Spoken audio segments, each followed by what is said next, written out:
Hey everybody, welcome back to ClothMap HQ. It's been about a year, or probably a year and a half since my last gear video, and some things have changed. So this video is going to show everything that I bring on a ClothMap trip. So my situation is a little different from most people, I guess, because I have, my personal stuff, clothes, toiletries, etc., that I bring for traveling, and then I have video stuff that I use to produce ClothMap. I think both are useful for people because people sometimes are in one or two camps. But I'm going to start with travel stuff because I feel like that's the most applicable, and then go into the video stuff, which I think will be a fun, like, behind the scenes sort of thing. So, and I think is applicable if you have a lot of electronics and things like that. So let's start with clothing. All right, so for shirts, this actually looks a lot like the one I'm wearing right now, but they are different. The whole philosophy for clothing for me is that I don't want to bring a lot of it because it's really bulky, and I have to fit a lot of video gear in there as well. But if you're not bringing video gear, it's still nice to have small luggage that you can put in the overhead compartment if you're flying on a plane or a train, and don't have to store somewhere else, because that just makes the whole process faster. Your luggage is closer with you. So I like to take the smallest amount of things as possible in the smallest bag possible as I can. So that means taking very few clothes. And how I do that is I take synthetic material. So synthetic allows you to wash things on the road and dry them really quickly. If you wear cotton shirts and you try to dry those, cotton doesn't dry very quickly, so you're waiting for a really long time. So I have these t-shirts. I bring 3 changes of clothes. So t-shirt, socks, and underwear, all synthetic. And then I wash one set while I'm in the shower in the morning, hang that out to dry, and then by the time I need to change, that set is dry, and then I wash the dirty set. So I just cycle between 2 sets, and then I bring another one just in case, because sometimes you don't have enough time to wash and let dry before you move again. So 3 sets of clothes, and I can basically travel indefinitely. This is also really useful because I don't have to plan for having to find a place to wash my clothes, like a laundromat or something, or pay exorbitant fees in hotels for laundry service. So, by the way, I'm going to put links to all of this stuff on clothmap.co/gear. So if you are like, hey, what's that exact model of the thing that you have? Just go there, and I have a giant list of all of it. So synthetic shirt, synthetic underwear, synthetic socks, synthetic shorts. These are from a brand called Outlier, actually recommended to me by some ClothMap patrons. They're really nice, and not only are they easily washable and can actually function as swim trunks because of how quickly drying they are, but they look good too. That's kind of my big beef with a lot of travel stuff, is that you still want to look good when you're traveling around. You don't want to, you're an ambassador to your own country. You don't want to look like a schlub. But yeah, Outlier makes really good stuff. They also make pants that I also have.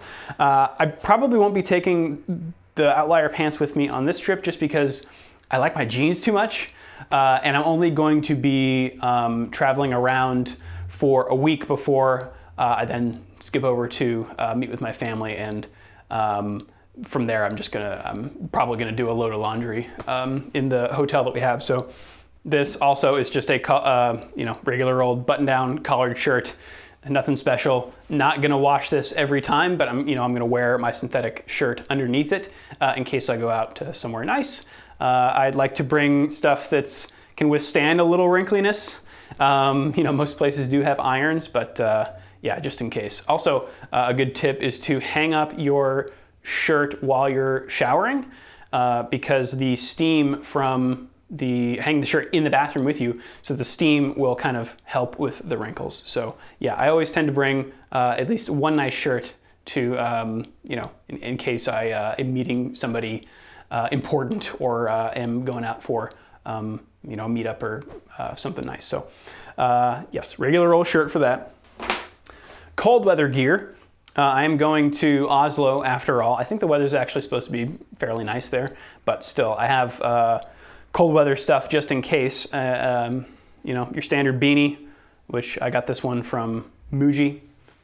These gloves, I struggled to find gloves that were thin enough so that you didn't feel like an astronaut, but also still really warm. These are from Outdoor Research. And they're okay. They're not that warm, but really nice to protect your hands when you're going around the city or holding a camera for a really long time. They're also touch sensitive. They've got these special fingers that allow you to use your smartphone, and they're grippy so I don't lose my camera. I've got my warm outer layer. This is just your regular old North Face puffy. I have heard from non-Americans that this pretty much badges you as an American. So if you're an American tourist, you just got to own it. So that's what I'm doing with this. But typically I can get away with just a t-shirt and the warm jacket. This one actually compresses really nicely. That's why I went with a more like a backpacking, something designed for outdoor camping stuff, because it is compressible. And I can just shove it in not only my hard suitcase, but in my backpack as well. Or even in my drawstring bag. So yeah, that's the outer shell. But if you need more warmth, I recommend a middle layer. So instead of bringing another giant, really warm puffy jacket or something, I bring one to go between the shirt and the jacket. So this is also another North Face, but it's just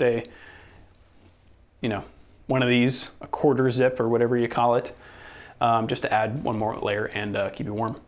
I lied, I do sometimes bring one more outer layer, but it's really thin. It's just a rain shell. I think this is from REI. The thing I like about this is that it's thin, it's lightweight, and it has an integrated hood. Because sometimes, especially when you're filming, your hands are taken up by the camera and you don't have the ability to hold an umbrella.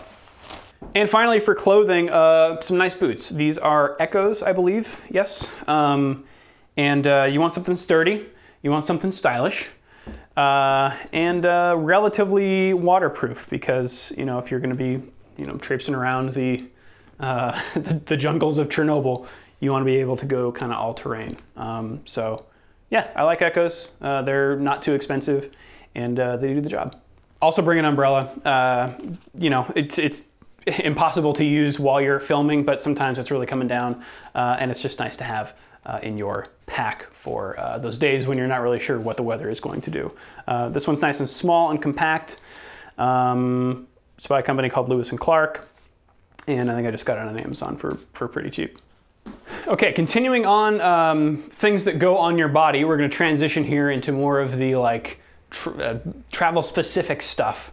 A lot of this stuff comes with me on the airplane. I don't usually wear a watch, but they're really nice to have when you're traveling, because sometimes you just need to stick to the schedule. I also I tend to wear it on my wrist like this, so that I can look at the time while I'm using a camera. So. Passport, very important. So important, in fact, that I keep it touching my body at all times. I use this nifty little guy. It's a little, just a zipper pouch. I also keep some extra US dollars in there just in case. That I put the passport into, zip it up. These loops, my belt goes through here, and then this lays between my pants and my hip. So it's actually under my clothing and attached to my belt, so it's hanging like this. I get really paranoid about losing my passport, and this means that it is as secure as possible, so please don't mug me. A hard case for my sunglasses. I usually keep this in my backpack because you're going in and out of buildings or from a bus to outside. You don't want your I usually put my sunglasses, I clip them to my shirt, but that is tough when you're wearing a lavalier microphone. So I like to put them away in my bag, and I don't want them to get crunched. So hard case for the sunglasses. Speaking of eyewear, sleep mask, very important on the airplane ride. for me. Even if you get terrible sleep, it's nice to have the best opportunity you can. These are super cheap, and I really like them. And for places, especially like where I'm going, in the great frozen north, it's nice to have the ability to completely black everything out if you're in the land of the midnight sun. So that has helped me in the past. Or if you're in some weird B&B where there's like neon lights shining into your room. Really, tiny, so not a big problem to pack. Also, for the plane ride, I go back and forth on this thing in particular. It's called the Be Kazi. It is the best neck thing that I have found, but that's not saying very much. It's the only thing that I've tried that actually supports your neck. So I can do this without rubbing my microphone. You sleep like this and you have your neck supported, and not a lot of these things do that. They kind of just go around you and then let your head droop, so I don't really know the point of them. So this works like that, but you're never going to get really good sleep on an airplane or a train anyway. So I don't know. It's pretty bulky. That's kind of the downside. If there was like an inflatable version of this, I might be into that. It's also kind of nice because these are relatively grippy, and they keep it from flying apart. So yeah, if you're looking for something like this, I would recommend it. But again, it's just such a shot in the dark on these things. And finally, for the plane ride, noise canceling headphones. I have these earbuds from Bose. They are pretty expensive. But I have gotten a lot of use out of them. So not only do I use them for when I sleep, I actually have an app on my phone called Relax Rain that just plays rain as white noise, and that drowns out a lot of the airplane sounds. But I also just use these to listen to podcasts or whatever on the road as well. They come with a carrying case, a USB charger. Actually, a lot of planes these days tend to have USB ports built right into the back of the headset, so I actually just plug them in when I'm watching, TV, and then plug the USB into there and charge it at the same time, because it's this little thing is the battery pack. And then I also keep my iPhone adapter here as well, because you're going to need that for your mini jack. All right, let's talk about staying hygienic and healthy on the road. First of all, I guess sort of barely related, but snacks, definitely take those on the plane. And this is something that I've been trying for the last few trips, and I'm actually really liking. This is from Vibrant Health. I don't know, I've tried a lot of different brands of these things, but basically what they are is it's plant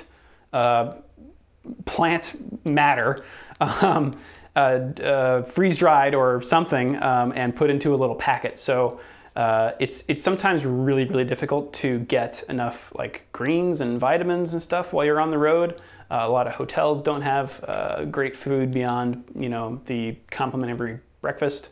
Sometimes if you're traveling, planes and trains and stuff, they don't have great food.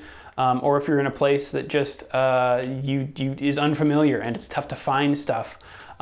Having good nutrition feels like one of those things you just should do, but actually when you're running around, I've found that you just have so much more energy when you are sure to get all of your vitamins. Multivitamins also, I think, go like halfway there, but actually getting the green stuff is the hardest thing when I'm traveling, but the easiest thing to do when you have packets like this. You don't need to get this brand. There are a lot of these out there. There's one called Athletic Greens, I think. They're significantly more expensive, but they work pretty well in my experience, once or twice that I've tried them. But typically these are in fancy grocery stores like Whole Foods or something. But yeah, especially if you're someone who likes to work out while you are on the road as well, I highly recommend getting this stuff. All right, toiletry bag. I have had this thing forever. It is a Rick Steves branded toiletry bag that not only has this handle, but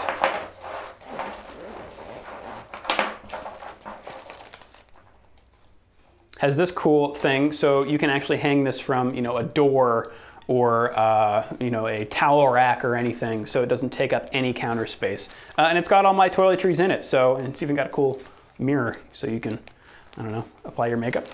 And it, can actually store a lot of things in here. I'm just gonna empty everything out here. Don't forget the back, fun little zip. All right, so I'm gonna go through this and you're probably gonna say, like, really, you're bringing that, like, Q-tips? Seriously? Yeah, I think, so my philosophy with, I guess traveling in general, but is most exemplified in what I bring in toiletries, is that you want to be comfortable while you're traveling. And that, to me, means keeping a lot of my home routine intact. So I want to know that I, feel and look good when I'm out walking around and meeting new people. So I bring basically everything that I use every day. So that includes Q-tips. These are also really hard to find in hotels. Like 5% of hotels have Q-tips for you, in my experience. Deodorant, toothbrush and toothpaste, grooming things like a comb, and if you're staying for more than a week, nail clippers, and for nose hair or beard hair, Haven't had these taken away from me yet by the TSA. I don't bring a electric razor, even though it's what I use normally at home, but I do bring one of these just for touch-ups. I don't bring any shaving cream, just, to make sure you're smooth. Floss sticks, again, want to make sure I'm keeping up with my routine. And I've for some reason, I just cannot use the, the normal floss that you put around your fingers. I find these so much more convenient, and so I'm addicted to them. Tissues, nice to keep in your bag, in case you get allergy stuff. Also kind of hard to find in some hotels. And again, on the lines of keeping up my routine, beard balm that I use to soften this stuff.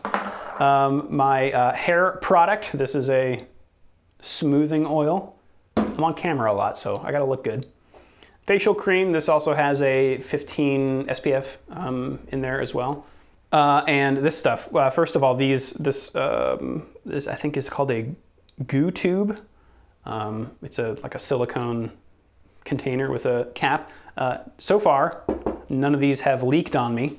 But what's inside is this stuff, Dr. Bronner's soap. It is a unscented formula. Apparently it is hemp soap, baby unscented. This stuff I got it's chiefly here to wash my clothes. So I squirt this on my clothes in the shower and then rub them against each other to make a nice lather and then kind of ball them up.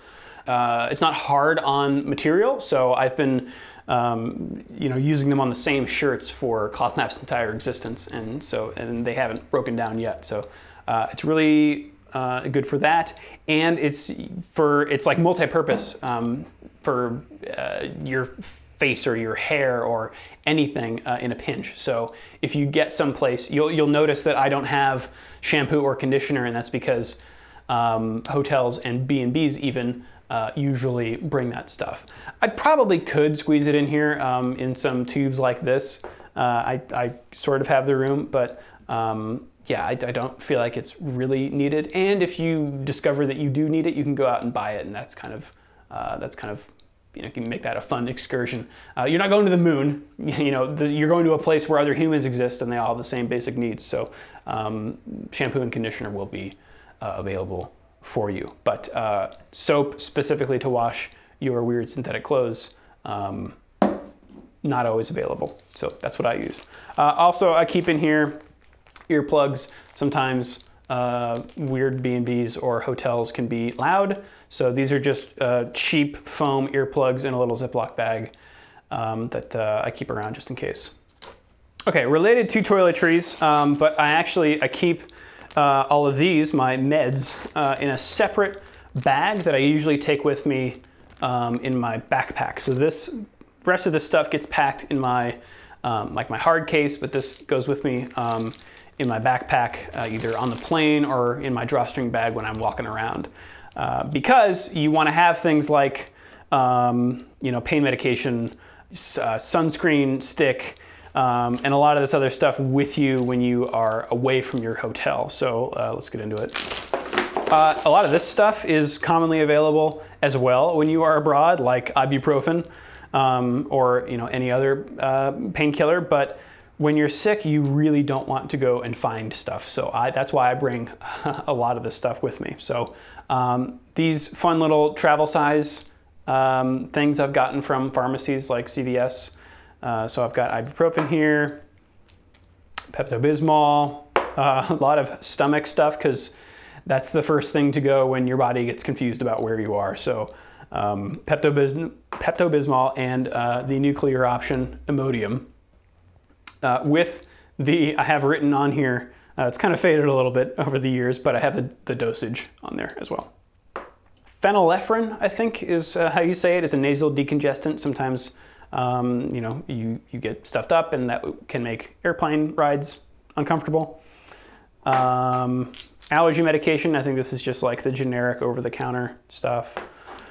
And the last pill here is melatonin. So this is, none of this stuff is prescription. But melatonin is a naturally occurring, I think, chemical. It's the chemical in your brain, I think I have this right, that gets released when your body thinks it's time to sleep. So it doesn't knock you out, but it helps your body get into the rhythm of a new time zone. So I actually have been taking this, my MO is to take it 9 p.m. the day before of the time that I'm going to be arriving, if that makes sense. So if I'm flying to a place, when it's nighttime there, I'll take one on the flight or even before the flight. So that means that if it's like 9 p.m. in Oslo, I'll take it when it's like, 12 noon here. And whether I'm on the plane or on the ground, I still do it. So it won't be enough to knock you out, but it'll just help your body get on the rhythm. And then I continue taking it when I am in country. Also in this little to-go bag, eye drops for the plane. My eyes get pretty dry. Lip balm for the same reason. Also when you're walking around, it's got SPF 45. Sunburned lips are terrible. Same goes for your face. I apply sunscreen sometimes when I'm going to be walking around a whole lot, but if you are out for a long time and you don't really have a chance to stop and fully reapply, it's nice to have one of these face sticks. You can put them on your arms too if you're getting a hot spot. And of course, hand sanitizer. I use this before pretty much every meal.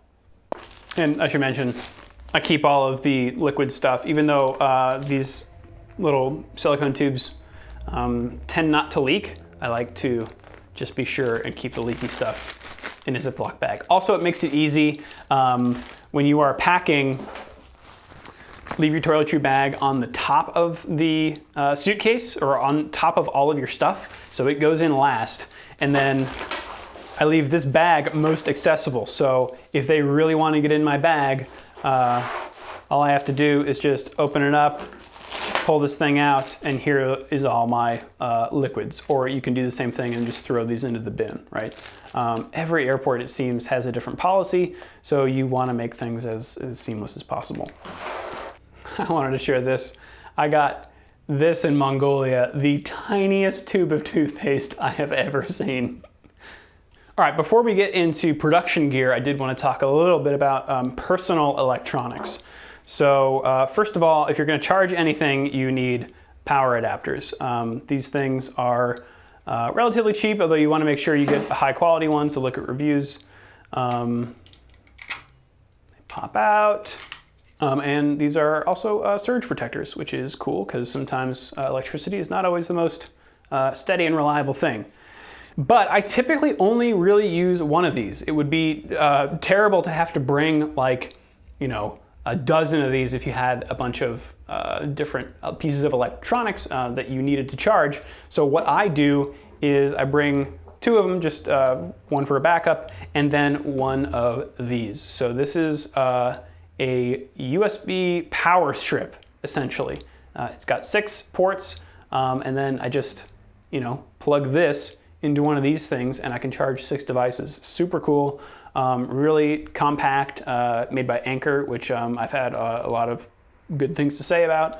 Don't forget your charging cables, of course. Another great thing is that because all of my devices are USB charged, they're nice and thin, so I don't have a lot of, you know, wall warts or plugs. I do bring one of these little guys, just a, you know, a standard plug to USB that I use in conjunction with these if I need it. So I bring this combo in my backpack when I am in an airport or a train station or something, because if you really need to charge your phone, you can use this combo. Or you can use a massive battery like this. So this is made by Anker. It's got two USB ports and one USB-C that it uses for charging. And it's got this cool little button on here so you can see how much power is left in it. But you can charge, I've charged I think every USB device I have, including my laptop, off of this thing. And it has saved me a couple of times. I actually ran through all of my batteries one day in Chernobyl and then plugged my battery chargers into this battery to recharge my camera batteries, like in between stops in the van. So in the van was this thing charging my cameras. So this is awesome. It's 20,000 milliamp hours, which I think is overkill for most people. I think if I were to buy another one of these, I'd probably get a 10,000 one, but I have charged, I think I've brought an iPhone from 0 to fully charged like 2 or 3 times with just one charge of this thing. So yeah, it's my Anker. And finally, everyone's like international data plan is different. I think a lot of the carriers now have like I'm traveling, let me roam on international data without charging me out in the nose. But if you are traveling a whole lot, or you really need a stable internet connection, you want to be sure that if there is a cell signal there that you can use it. Consider getting a Pixel with Google Fi, which is the service. So this thing will hop from basically any cell carrier, and enable you to get data onto it. And it's a monthly fee, and then I think like $10 a gigabyte or something. It's like a flat rate, and is not exorbitant. So I carry this thing just in case, because if I am out somewhere weird, and I really need a map or to use the phone or some piece of internet, or if I just want to live stream and take questions, I want to make sure that I can do it. So probably not required or really even, it's again probably overkill for most people, but so far it has been really useful and has worked pretty well. All right, travel stuff done. Let's talk production. Cameras first. This is now the primary ClothMap camera. It is a Panasonic GH5, and I love it because, as you can see there, Power OIS means optical image stabilization. So either I or a camera person like Joey or Jeremy can be holding this camera and walking at the same time, and it can be bouncing around and provide a pretty good stable shot. So when I go back and look at like the Chernobyl video, for example, I was using the one I'm actually using to shoot this, the Sony A7S, which doesn't have this weird multi-gyro stability, and it's kind of shaky. So I really like that feature. Plus, it's got this nifty screen that you can flip around and selfie mode on. I have a 14 to 140 lens on here. I also have a 12 to 60 that is in repair right now. we're really aiming to be versatile instead of artistic with this stuff. Like you could get a wider array of lenses to do more stuff with depth of field, but really we are run and gun. We want to make sure that we capture everything and that it's in focus. So I like having one lens really that I can just kind of shoot all day with. The only downside of this camera is it is not as good in low light as the Sony is. The Sony is absolutely incredible. There were some shots that I took in Mongolia that I couldn't see with my own eyes, but looking through the Sony viewfinder, I was able to see in the dark pretty much. This camera can't really do that. So I think what I'd like to do is get a smaller lens for the Sony, because that thing is really heavy, because it's such a gigantic lens. And that can kind of be the low light camera. And in that case, it wouldn't necessarily need a giant zoom on it. And then have this basically be the daytime camera. In addition to both of those, I have the Sony RX100 Mark IV. It's a cute little point and shoot, really nice, reliable, small camera that looks pretty good. A lot of the walking around town shots in Ukraine were with this camera because it's nice. It's easy to hide. You don't want to be pulling this thing out and doing one of these at like a restaurant. That's really bizarre. But this guy is small and unobtrusive, and is just a good backup. One thing people might find interesting, I guess, is I keep all my batteries in these Ziploc bags. I love Ziploc bags, as you can probably tell. And I have a system for this. So there's another smaller Ziploc bag inside. And when a dead battery comes out of a camera, the used battery goes into the smaller bag and then gets put back in the bag. So everything stays together and it's labeled per camera. So I have one for the GH5, I have one for the RX100, I have one for the A7S, and everything stays together, but you can also tell when the battery is dead and when it's live. SD cards, I don't have them in here right now, but SD cards also just stay in the same bag, and when they are used, they're full up, they go into the used bag as well. Got another bag here that works the same way, although I don't typically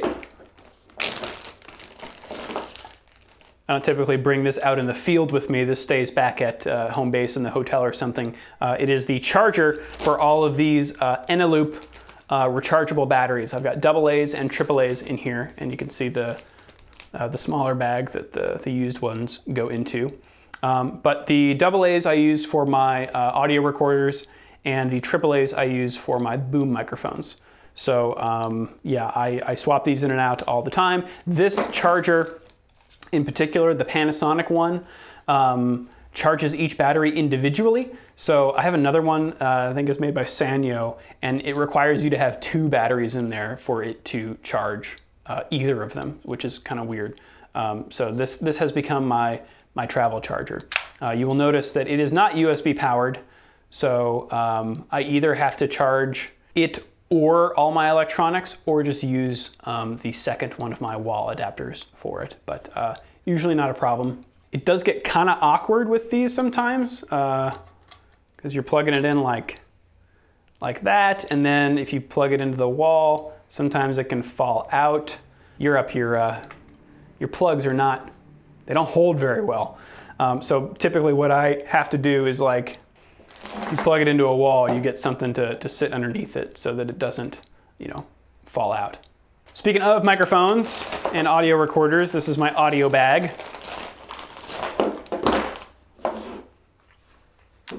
First of all, I've got these nice little padded pouches that keep my lavalier microphones in. These are made by Rode, and they are actually designed for you to plug into your cell phone. So if you are using them with these audio recorders like me, or any audio recorder that uses a standard mini jack plug, you can see this one has 3 stripes on it and this one has 2. You need this little adapter to be able to use them. So, but yeah, I love these lavs. They're rugged, they're relatively cheap, and they work great with the Zoom H1. So these are the workhorses of Cloth Map. I basically put these on myself and my subject and just hit record and roll from there. So also do be sure to flip the switch to hold so you don't accidentally stop your recording. They're really reliable. They use micro SD cards. I have a 32 gigabyte in each of them, I think. I've labeled them 1, 2, and 3. 1 and 2 have these little aftermarket clips that enable you to clip them to your belt or your pocket or really anything, which have been really, really useful because I used to have to like shove them places or have people hold on to them. I've also, you'll notice, I've taped up the headphone port. So you can, if you really wanted to, you could listen back from the device on the recordings that you made. I never do that, but what I have done before is plug the microphone into the headphone port by mistake and then given it to a subject, and then, oh no, none of that actually recorded. So I have taped over that port so I never make that mistake again. As I mentioned, 1 and 2 are for me and the subject, and then number 3 has this little aftermarket device so that I can slide one of these Sennheiser boom mics onto it like this, screw it down, plug in here, and you are good to go. I call this my NPR rig.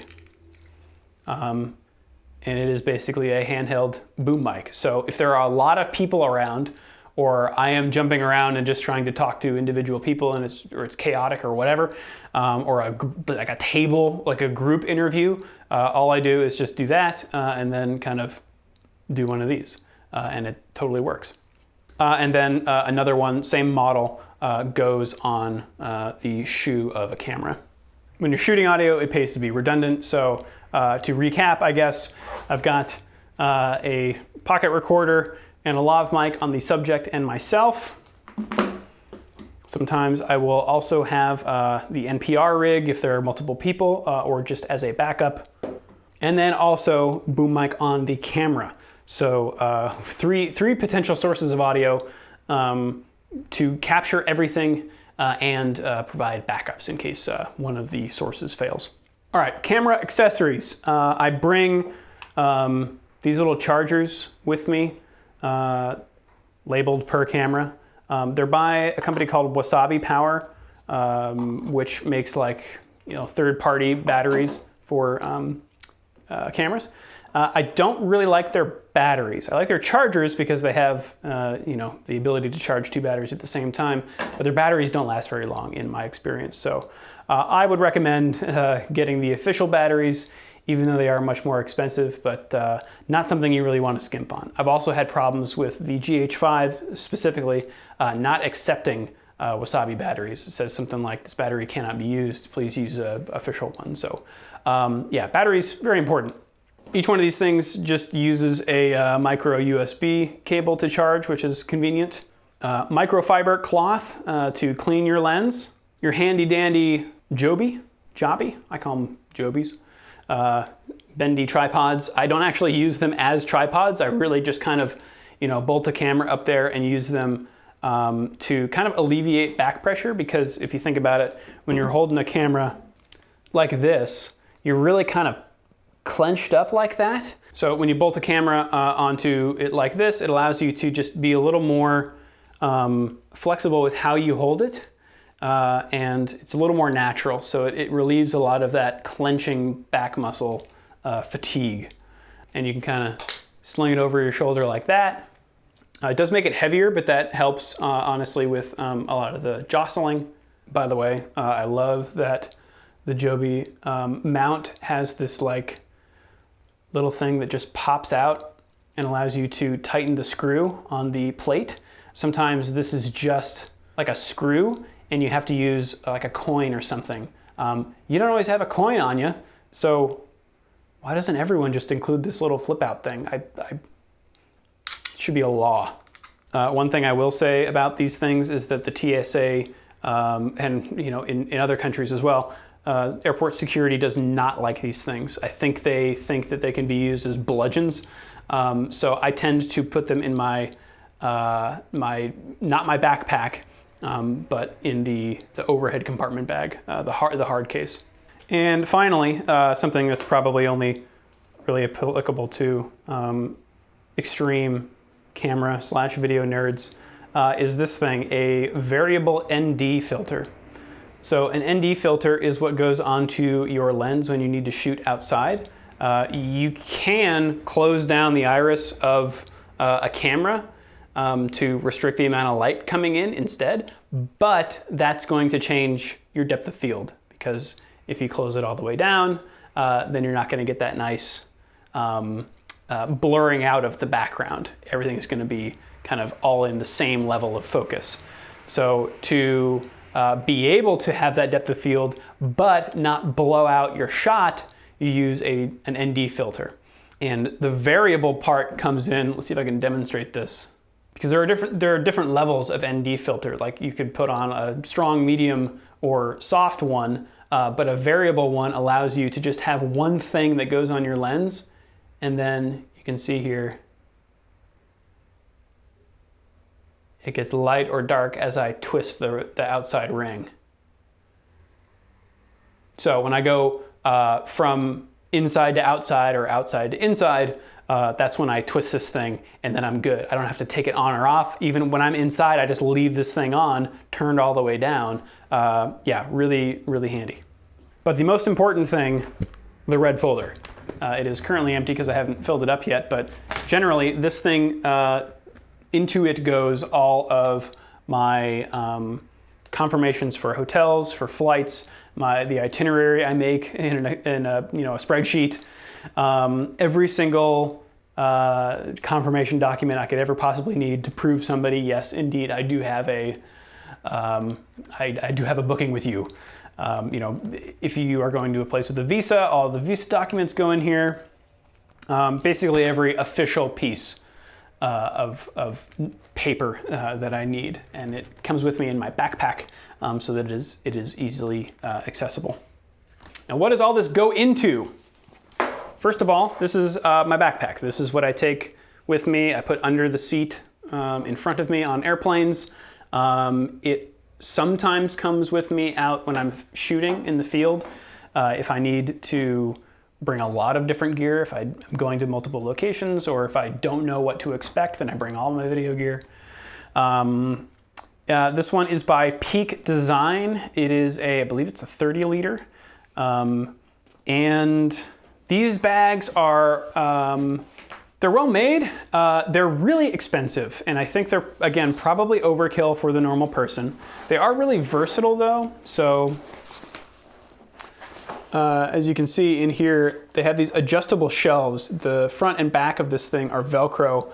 And so you can take these shelves out entirely or move them up and down. I kind of evenly space them out.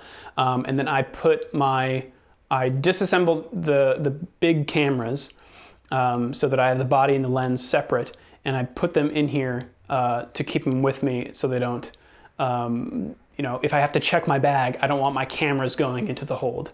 It gets cold in there sometimes. Bag handlers are not always that generous with bags, so I want to keep my cameras nice and safe with me at all times. So they take up a lot of the space. In the bottom, I put generally my jacket. I kind of roll it up, ball it up, shove it down there in the bottom. It's got these nice side pouches with a lot of little pockets. I don't really use these. I kind of just throw everything in here. In this side goes like SD cards, the microfiber cloth as well, anything kind of flat, I guess. On the other side, I got my pens. Always bring 2 pens if you're traveling with someone, because inevitably they will have to fill out a form as well, and they did not bring a pen. Cell phones go in here, and that kind of leaves this top part here. The one downside to this bag is that I feel like there's there's really only one place to keep all of your easily accessible stuff, and so this pocket here just ends up being full of just random stuff, and so I have to rummage around a lot in it. But that's fine. I keep things like my headphones, my sleep mask, snacks, the RX100 in case I need to shoot anything while I'm traveling.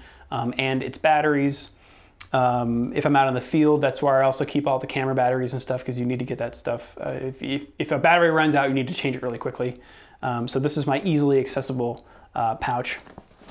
And in here, you've got kind of this shallow pouch here. That's where I keep thin stuff like my Kindle, Nintendo Switch sometimes can fit in here. And then you can see here, you pull that back, and that's where a laptop goes. And I actually shove the red folder in there as well. I think I ask a lot of this bag in particular, but it so far has done me pretty well. And it still looks new. Like it's really well made, really rugged. It's just pretty pricey. Also really expensive is my hard case suitcase. This is a Rimowa, I'm not sure how to pronounce it. The Salsa Deluxe model. It's got a combo lock built into it, which is nice. This thing has been around. This is pre-cloth map even. So I've had this thing for years, and I think you get what you pay for. Like, this thing has lasted me for a long time. Is really versatile. Is showing no signs of wear yet. And is basically the largest size that you can get away with and still put it in every luggage compartment. So I recommend the roll anywhere wheels, because if they only roll one direction, you're forced to roll it like this. I like being able to just set it up like this and roll it vertically. It just makes it not as hard when you're walking around. But I mean, you don't need to spend this much on a suitcase. You can get something like that for much cheaper. But that's the form factor that I like, at least. And then, shameless plug, for around town, I have the official Cloth Map drawstring bag. So I was using drawstring bags before I even had one in the official Cloth Map store, because they are super tiny. You can wad this stuff and stuff it anywhere in your luggage, and they're really versatile. So I just throw in batteries, snacks, water bottle, sunscreen, anything that I'm going to need that day. It's really low profile, so I can go on a crowded train with it. This will be my first time using this actual model on a trip. But it actually is a lot more rugged than the ones I've been using, so I'm looking forward to it. So yeah, there you go. That is everything I am bringing. I probably forgot something, so if I did, let me know in the comments or on Twitter or something. Again, I have put links to all of this stuff on clothmap.co/gear, so if you're interested in any item, you can check that out. I hope this has helped you with your own travels to some degree. And I'm going to go pack all of this now, so I'll see you later.